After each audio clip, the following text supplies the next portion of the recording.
Alors salut les youtubeurs, là je suis en train d'éditer les vidéos que vous êtes en train de regarder, enfin que vous venez de regarder. Et en fait je me suis rendu compte que j'ai pas forcément très bien expliqué ce qu'on était en train de faire. Donc j'ai décidé de faire cette petite vidéo de conclusion pour en fait réellement vous expliquer ce qu'on était en train de faire. Ça aurait dû être une vidéo d'introduction en fait, mais on a fait les choses dans le désordre parce que on a fait la soirée et voilà, on n'a pas fait les choses dans l'ordre. De, de quoi il s'agissait en fait dans ces vidéos? Il s'agissait de ceci. Est-ce qu'on le voit bien à la caméra, Thomas? Ouais. Qu'est-ce que c'est? En fait, bon, là il est un peu mochifié, mais c'est l'alimentation de mon ordinateur. Mon ordinateur, c'est un ordinateur de chez Apple. C'est des ordinateurs qui sont assez répandus. Donc ce modèle d'alimentation, il est assez répandu. Moi, je connais plusieurs personnes qui l'ont. Ça, c'est le mien. Il y a un problème avec ces adaptateurs, ces alimentations. Le problème, il se situe entre l'adaptateur et l'ordinateur à la jonction qui est là. Donc là, chez moi, c'était cassé, j'ai réparé. Et aussi à l'endroit où on le branche sur l'ordinateur au niveau de la prise ici. Je sais pas si on voit bien à la caméra. Tu me dis, hein. Ouais. Donc ici c'est intact. Sur les nouvelles générations, ce problème-là est résolu.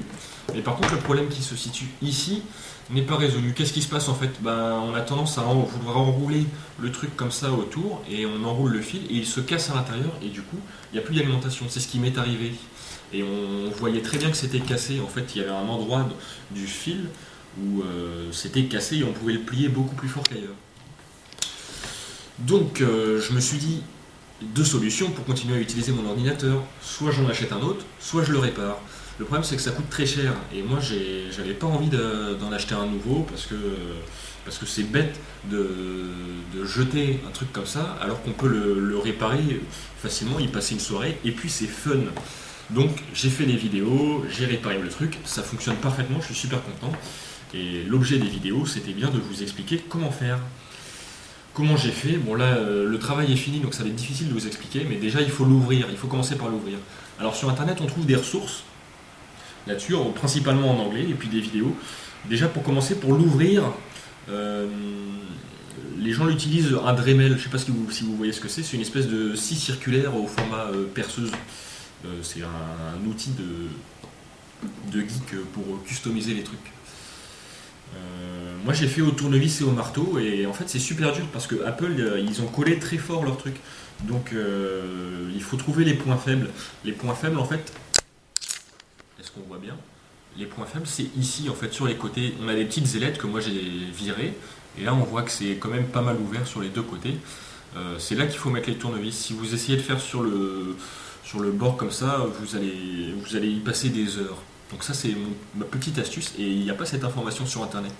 Comme quoi ces vidéos ne sont pas forcément inutiles, puisqu'on trouve des informations inédites.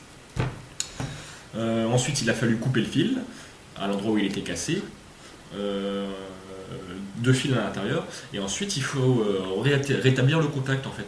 Donc deux solutions. Au début je me suis dit je vais souder. Donc j'ai acheté un fer à souder, j'ai mis de l'étain au niveau des fils que j'avais dénudés. Et puis j'ai eu une super suggestion de mes amis qui m'ont dit mais plutôt des dominos. Vous savez très bien ce que c'est les dominos, j'en ai pas sous la main puisque là ils sont là-dessous en fait. Mais c'est des espèces de petites boîtes noires, on met les deux fils et puis on visse et ça fait un contact.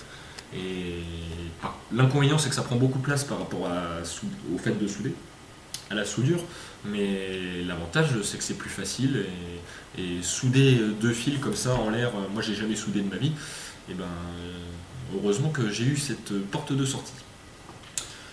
Et ensuite, il a fallu tout simplement remonter le truc. Et donc ça, c'est ce que j'ai fait dans les deux vidéos que vous avez pu regarder.